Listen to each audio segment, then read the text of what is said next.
যারা সপ্তাহে একদিন উপস্থিত হয়, নামাজকে সাপ্তাহিক অনুষ্ঠান মনে করে, আপনাদের জন্য বলি সালাত কোনো সাপ্তাহিক অনুষ্ঠান নয়, এটা দিনে 5 বার।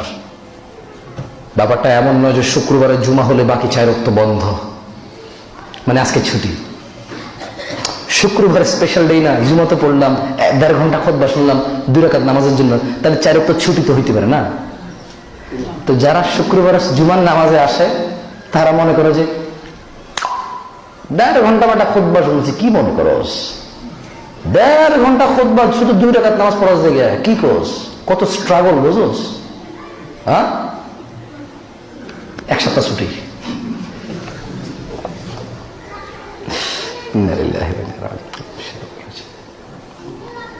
কি আপনাকে রাগ করতেছেন? দাঁড়ায় আছেন, কষ্ট হচ্ছে?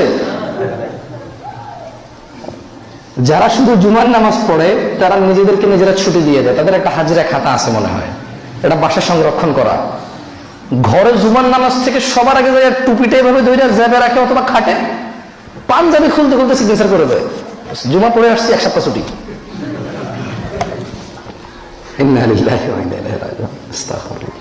দেখুন ভাই, এই পৃথিবীতে একটাই আমল আছে, সালাহ, যার কোনো ছুটি পুরুষের জন্য, মহিলার জন্য, হিজড়ার জন্য, সুস্থের জন্য, দরিদ্রের জন্য, অসুস্থের জন্য, কারোর জন্য নেই। আমি ওইটাকে তো বাদই দিয়ে দিলাম, বাট সে ছেড়ে দিতে পারবে না এভাবে। পিরিয়ড টাইম তো মহিলা তো এমনি পিরিয়ড 6 দিন 7 দিন, এতে পুরো মাস পড়ে না, পুরো বছর পড়ে না।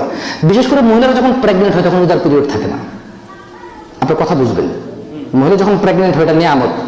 মহিলারা মনে করে যে এই মাসিক হলে মানে বেঁচে গেছে, 5 দিন নামাজ পড়তে হবে না। অথচ একজন মুসলিম মহিলা যখন তার পেটে বাচ্চা আসে, যখন তার পিরিয়ড হয় না, সে মনে করে আল্লাহর কত বড় নিয়ামত, আগে 5 দিন নামাজ পড়তে পারতাম না, পুরো বছর পড়বো ইনশাআল্লাহ। এভাবে তো ভাবা যায়, ভাবা যায় না? ভাবা যায়। যাই হোক, লম্বা কথা বলে ফেলেছি, ক্ষমা দৃষ্টিতে দেখবেন। আপনারা অনেকে দাঁড়িয়ে আছেন, আমার কাছে খারাপ লাগছে ব্যাপারটা। সময় থাকতে আল্লাহর দিকে ফিরে আসুন।